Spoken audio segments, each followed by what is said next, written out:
Oh,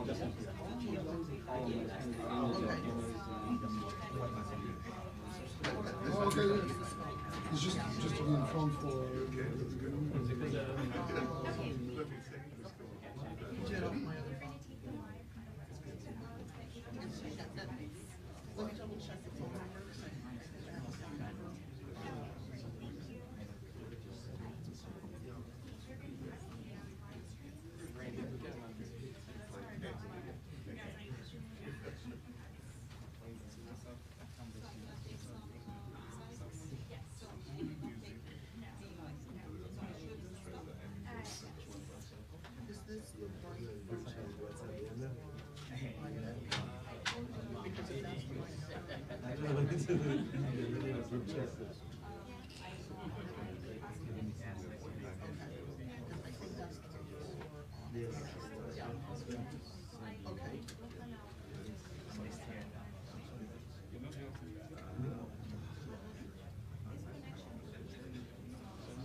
Is the output below unity? Because that's where it just.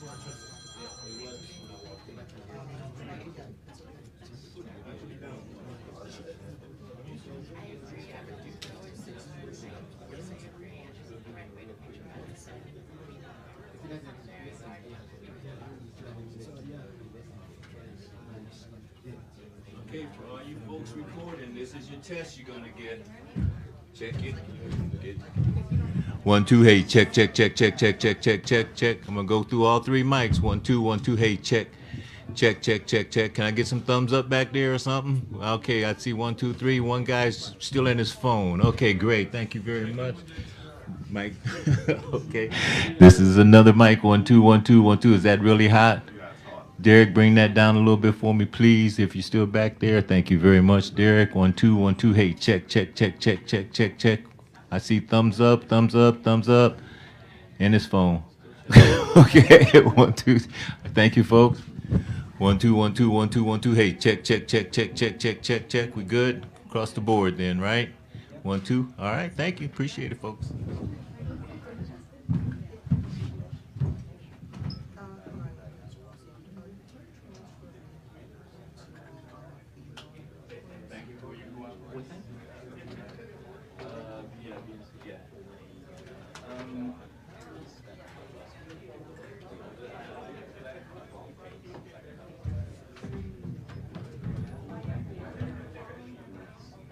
Yeah, no.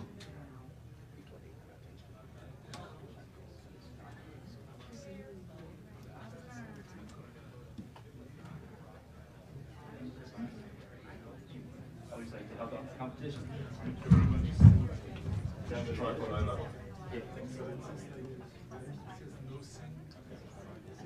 you going to fight or are you going to do your...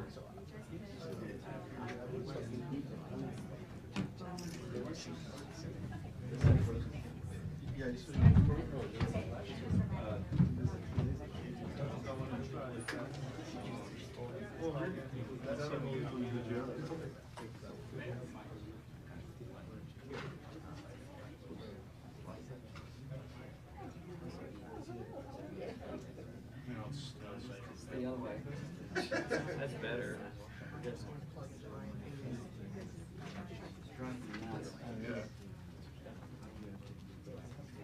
Yeah. I'm doing a live as soon as the press conference is done, so I want to just plug into my meeting now. I can just be live until the press conference is done. Okay.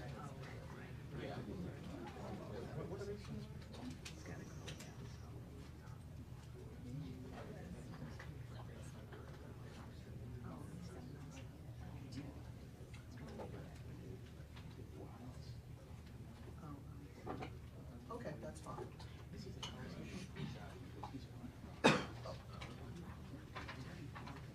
Okay, appreciate it. Thank you.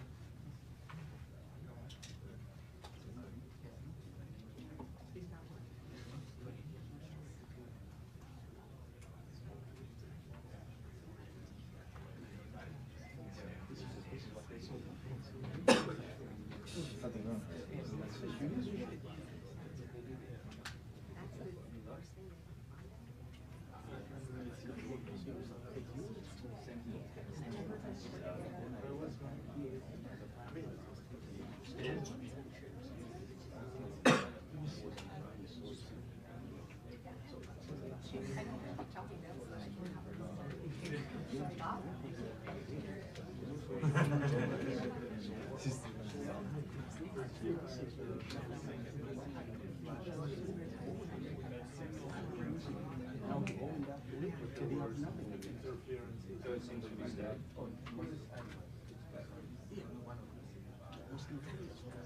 Or you can say it was a rebel.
Good morning. Thank you very much for coming today.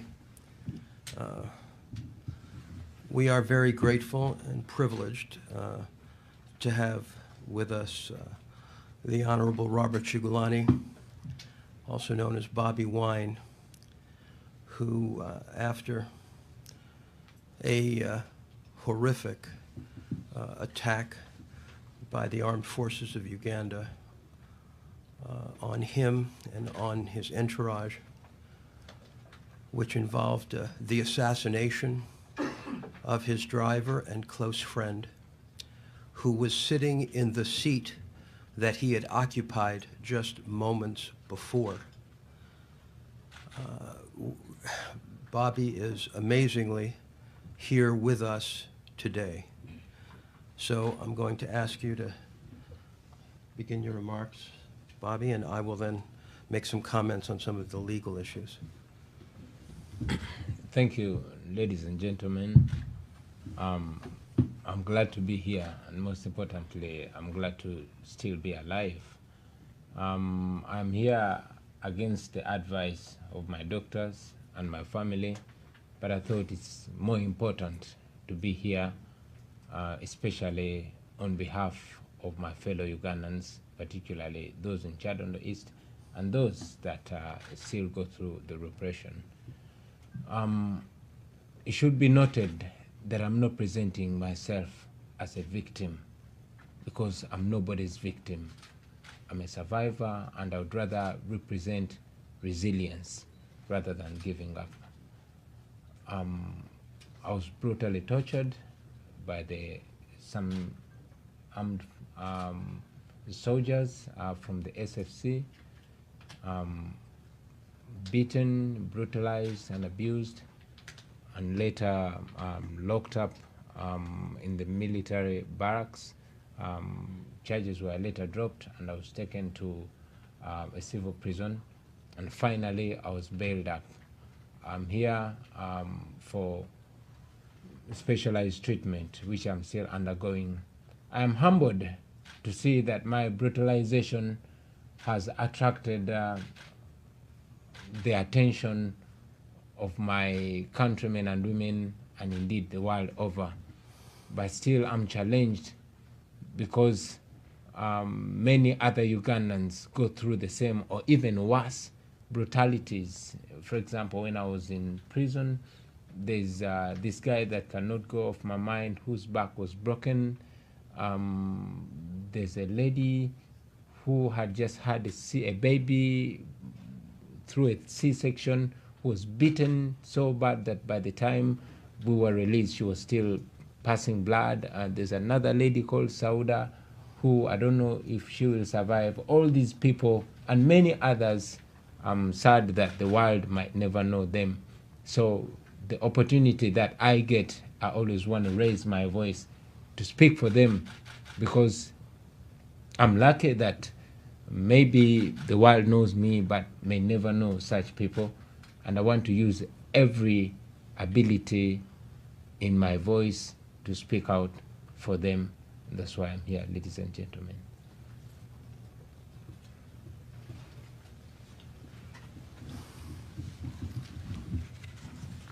And yes, I'm also here to symbolize the resilience of Ugandans, to tell them that we still stand for justice, equality, freedom, and dignity for everybody. We represent the power of the people. Ugandans have always been wanting freedom. They've always been wanting to be the masters of their destiny. They've always wanted to live in a country where leaders are servants and the people are the true masters. And that is what we still advocate for. We advocate for people power, which indeed is our power. And to assert that no amount of brutality, no amount of repression is going to cow us down. We swore to ourselves that we shall insist on the fight for freedom. I'm here for treatment, and as soon as my treatment is done, I am going back home, because Uganda is my home. Uganda is our home. We have never had and will never have another home, and it's upon us to create a home that is good for us, for our children, and our children's children. I thank you.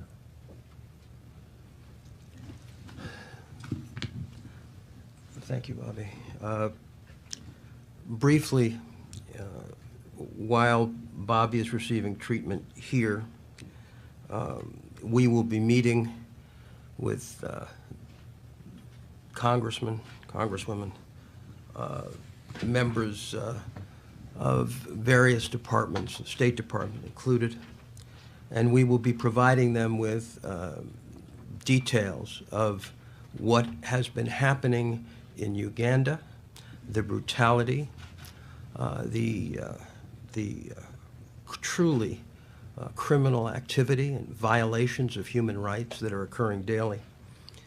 And we want the American taxpayer to know that the American taxpayer is funding this.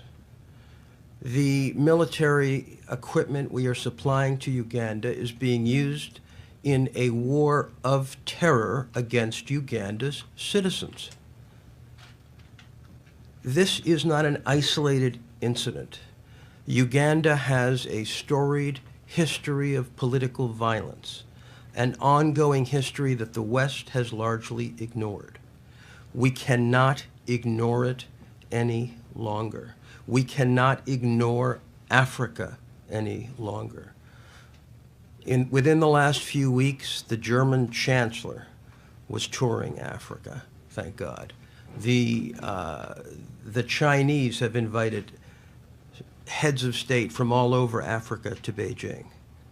It is time for America's voice to be heard, and heard loudly, in terms of looking at, A, the Leahy Act.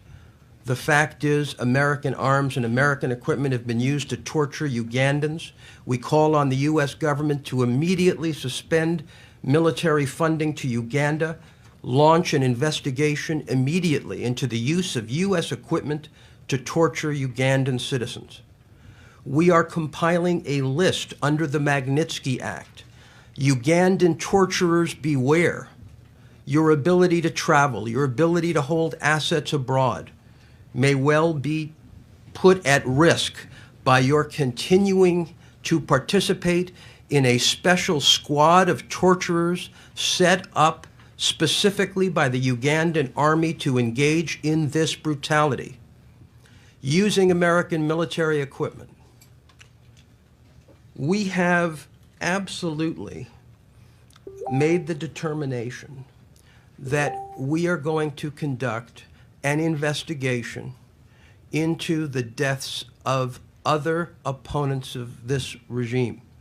Suspicious poisonings, car accidents. There is a long list of tragic activities which involve those who dare to speak out in Uganda. It is incredibly important to those who work with Bobi Wine to try to ensure his safety on his return to Uganda. We are here against medical advice because we know that whatever medical treatment he receives here will be negated by the treatment he receives there if they continue the ongoing brutality. We have to find a way to stop it. We have to find a way to derail the Museveni's regime's descent into terror and torture against their own people. Now, a lot of comments have been made with people saying, well, because he's got an international lawyer, somehow there's some foreign agent involved. There ain't no foreign agent involved. There is, however, something to note, and that is that the Museveni regime is a foreign agent of the American military with respect to its activities in Sudan and Somalia. And therefore, it is Washington that has the ultimate control over what's going on in Uganda today. And that is why, despite the torture, and let me assure you that not only has he been in hospital and undergoing treatment, but I have been with him at the most recent examination. And we are constantly seeing from the Ugandan authorities a sort of torture double act. First, they brutalize you. Then they illegally incarcerate you. And then they give you the false news treatment where they want you to embarrass yourself and your family and suffer the indignity of putting your body on display so you can demonstrate just how vicious they are. We're not doing that. We are accumulating the medical evidence to take it to the correct authorities to seek justice. And that is what we intend to do. That is exactly why we are here. And we are here to put the Ugandan authorities on notice that when Mr. Wine returns to Uganda to face these charges of treason that he is going back to face. And I can't talk about those charges because under Ugandan law, it is inappropriate for a lawyer to speak about charges that are sub judice. What I can say is that this is the third set of charges.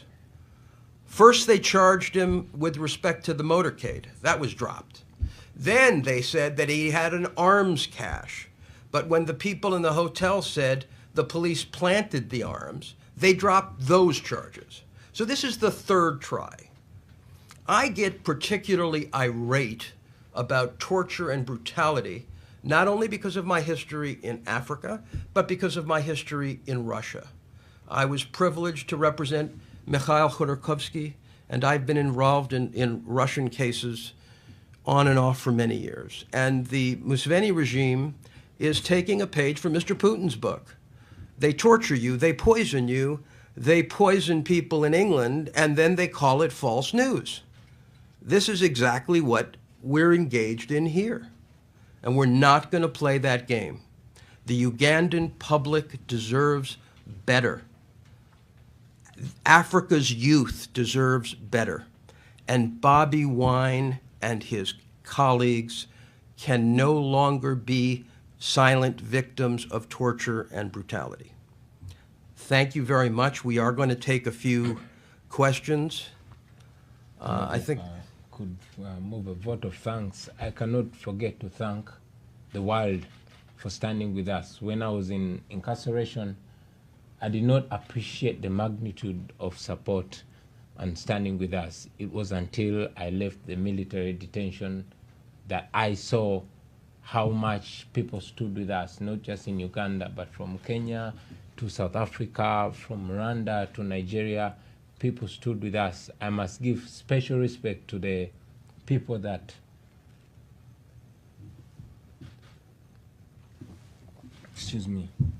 paid the price.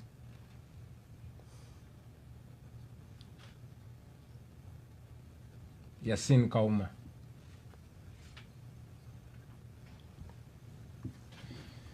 Excuse me. Hi, I'm Michelle Kellerman with National Public Radio. I wonder if you're worried at all that you talk about going home, but if you're worried at all that you may get stuck here, that they may not let you come back home. And if you could talk a little bit about the contacts to date or the response of the U.S. government to date, whether you're satisfied at all with what they've been telling you. And if you don't mind moving the microphone a little bit more in front of you so we can hear. Thank you. I must go back home. Uganda is my home. I don't have another home. I'm Ugandan. And I'm going back home. Yeah. And we're not going to comment yet. It's too early to comment on any American response. I want to say, obviously, we're grateful that Bobi is here.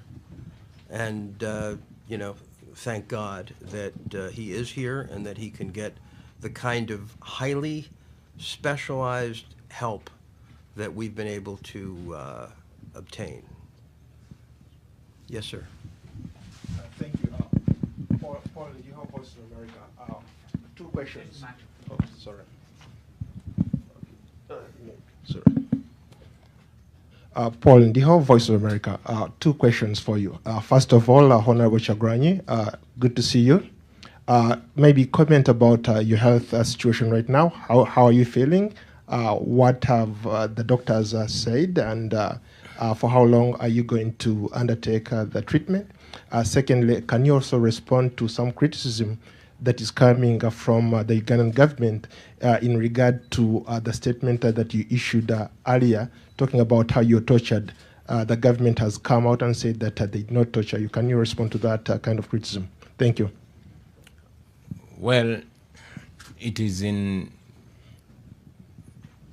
a habit for the Ugandan authorities to torture people and then outrightly come out and lie. Like I said, I'm not the first person to be tortured. We've seen people that have been brutalized even worse than I have been. You've seen the Muslim clerics that have been tortured. We've seen women that have been tortured. Even right now, we have people that are rotting in hospitals out of torture.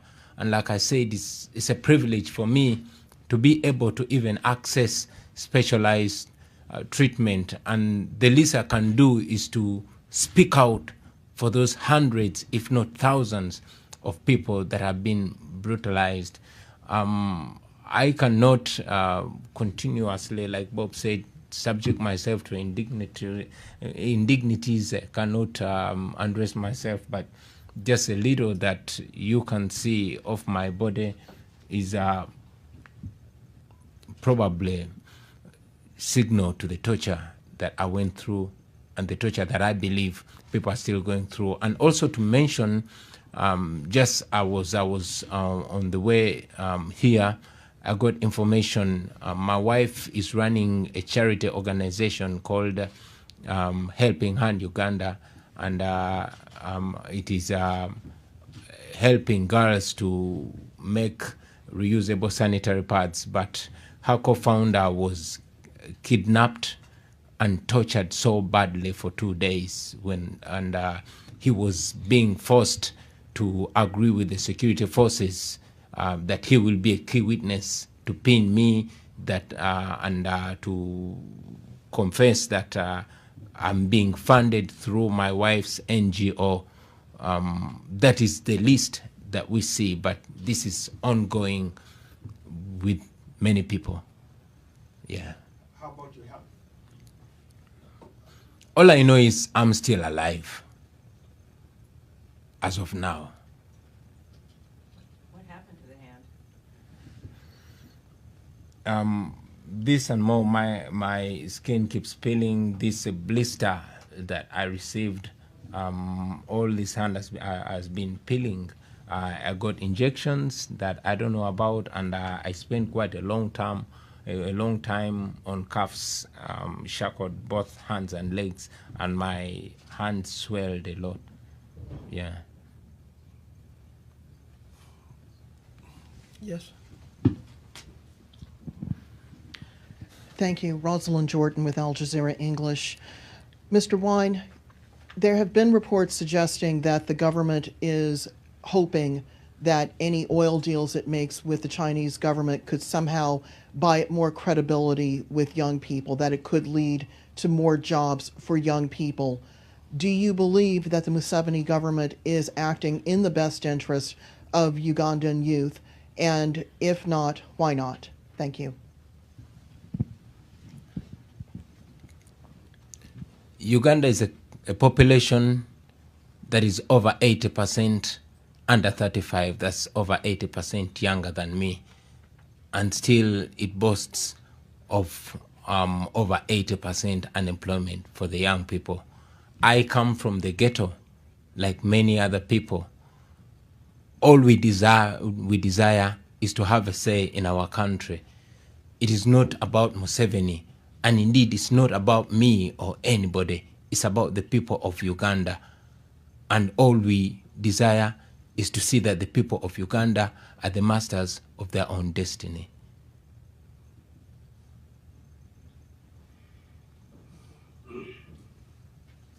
Yes, sir.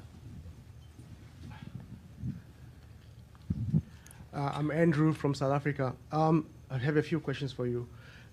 Is it possible for you to engage South African companies that are in Uganda to disinvest in Uganda? That's one. Two, what is the African Union doing about human rights in Uganda?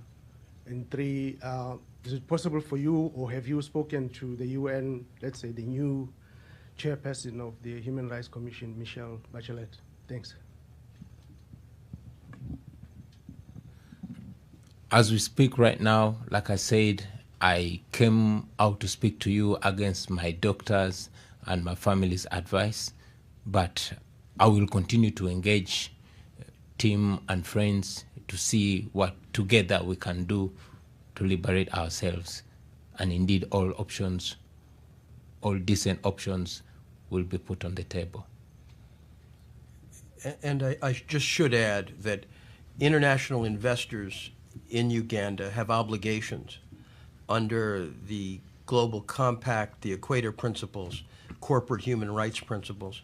We intend to contact major investors in Uganda to copy them in respect to the torture issues, to highlight the lack of proper governance in Uganda, to highlight the militarization that is going on there in terms of popular behavior and of the government, and to ask them to intervene.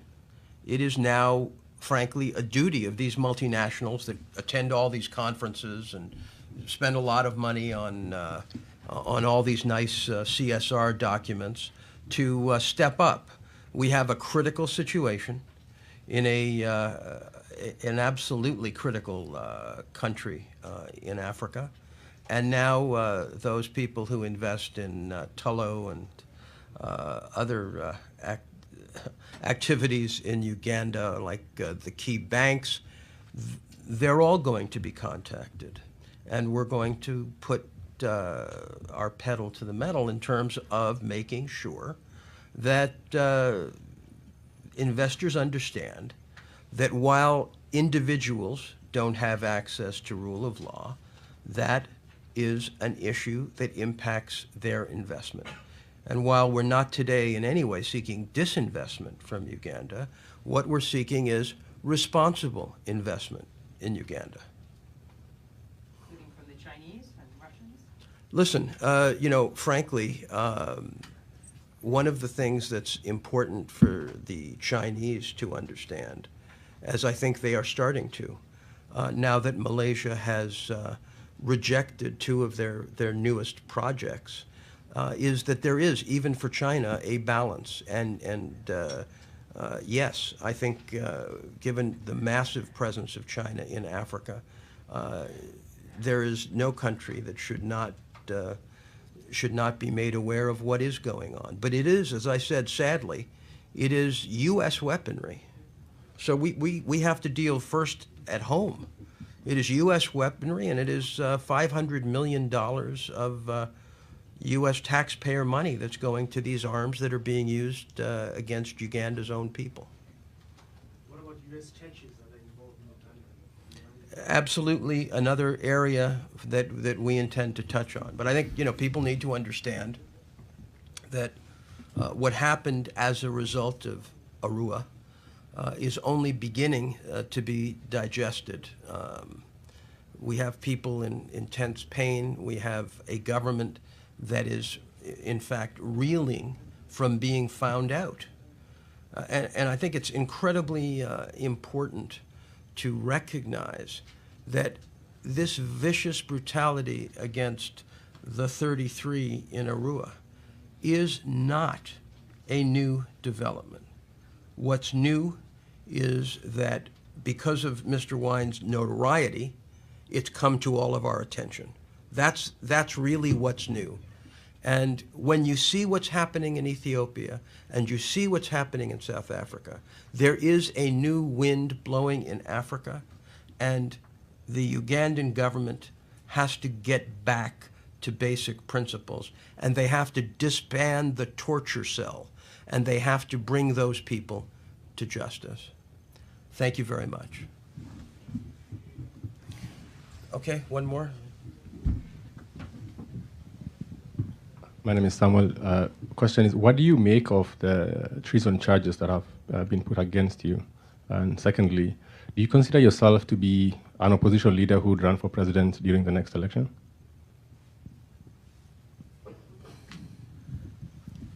Excuse me.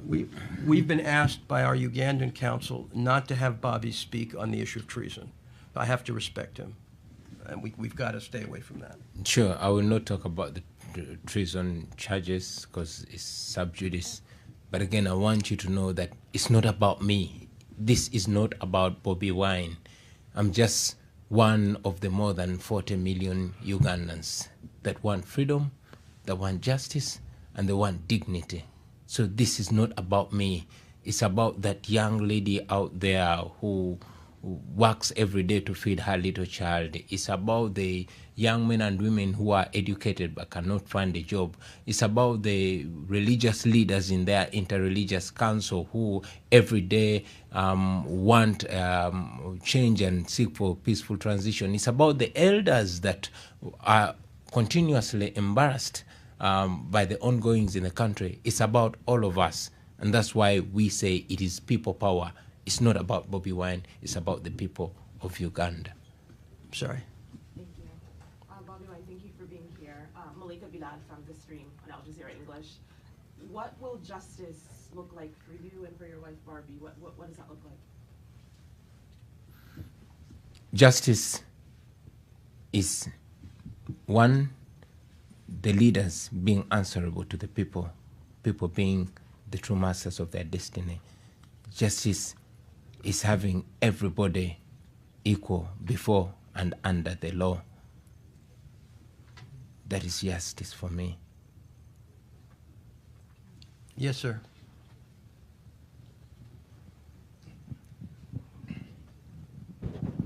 Thank you. My name is Ni Akwete. I'm not a journalist, but I'm an activist, and I'm Africa-born. And I have worked to see the U.S. support democracy across Africa for 40 years. And so I'm happy to see you here and getting good medical advice and good legal advice.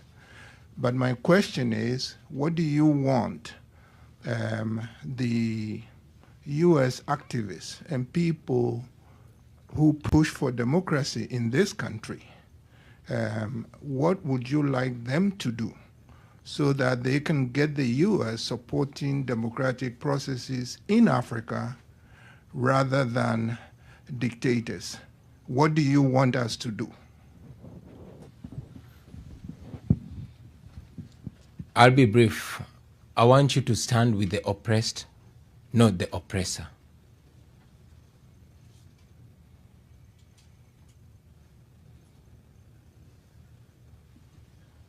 Thank you so much. My name is Biggs, Aloysius Bijiro. My question is, it has become tradition for the African leaders to come to the West for specialized treatment. Those in power and, of course, those who are not in power as of yet.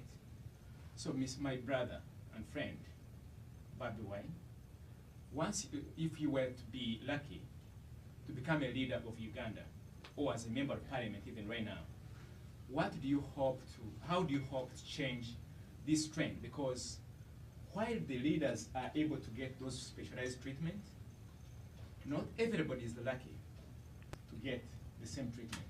So what's your take on that? Like I said, I'm lucky and humbled.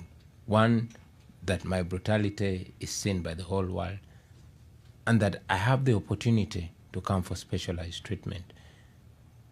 I've never left my country for treatment, but because of the distrust of our institutions, for example, I was brutalized. The second time I was arrested from the airport, I was brutalized in front of a government doctor. And because of what was injected in me, myself and my family was scared that our medical institutions did not have the ability to find out what exactly was in me. I was referred. And yes, because I was treated from Rubaga Hospital, which I really, really recommend the doctors who are highly professional. But after treating me of the wounds that they could treat me of, the bruises that they could treat of, they had to refer me because my back had more complications. I had to get more specialized treatment in the United States. But my hope and prayer is that together as the people of Uganda will make our home well, we will make our hospitals well on the standard that we don't have to leave our home for medical treatment, because this is just me, but thousands upon thousands of Ugandans need good health care, and they cannot afford to leave their country. And indeed, they should not be leaving their country to be treated elsewhere. This has ever been there. We've ever had good hospitals. We indeed can have good hospitals if our leaders serve for the benefit of their people. But I think it needs to be brought out, and I think the Ugandan government has been unfair in this. Bobi's torture, the two more sessions, doctors were in their presence, and I think at the time that you were removed from the airport, there was actually a doctor in the ambulance witnessing another brutal beating. And in fact, they unscrewed the light bulb so journalists couldn't see them beating Bobi in the ambulance. So when you lose respect and the ability to believe that the doctors are actually going to be looking after you, and now we've seen today that there's been some report released that Bobi was fine. Well, the Ugandans can try this kind of bogus trick. But my message to the Ugandans is, we have him in specialized care. We have details and documented analysis and treatment going on. There is not going to be any doubt about what happened. But what we're going to do is use that information with the authorities in the United States, with the authorities at the United Nations, and attempt to seek retribution. This is a fight that is much more than a political fight in terms of media. This is a fight to actually change the methodologies used by the Ugandan government to torture their people. The goal is that Ugandans will have the rights that their government signed them up to under the International Covenant for Civil and Political Rights. What happened in Arua was that there was a by-election, and the government and the army were very unhappy that they lost. And rather than determine to make Uganda better, they determined actually to assassinate Bobi.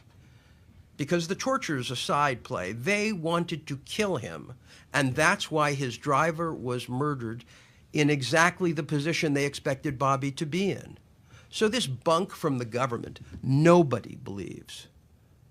Because this is a government that is afraid to actually compete in Uganda for the votes of its people. Because they have no policies.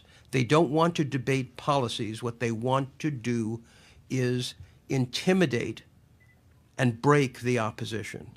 And Bobi's goal and that of many other Ugandans is to make sure that doesn't happen. So again, thank you very much. Very briefly, can you say a few words in Swahili and Uganda for our international audience? Can I speak in Luganda, please? Sure. Eri bannayuganda mwenna nkyali mulamu, nvuddeyo okujja okwogera nammwe newankubadde abasawo bange ne famire yange babadde tebaagala njogere kuba mbadde nkyali mu bujjanjabi, nenza okwogera gye muli kuba nafuna omukisa okunyigirizibwa kwange newankubadde abantu bangi nnyo banyigirizibwa abali obaolyawo n'okusinga nze. Njagadde mbere eddoboozi eri mmwe n'okwogera ebigenda maaso mu ggwanga lyaffe, okumakinga sure nti kino ekyantuuseeko tekiddamu kutuuka ku muntu mulala yenna yenna. Nkyali mugumu, musigale nga muli bagumu, musigale nga mwagala ensi yammwe, nga mukkiririza mu nsi yammwe era nga mukkiririza mu nkyukakyuka, nga buli omu agamba munne nti people power, our power. That was brief, right? I agree with everything he said.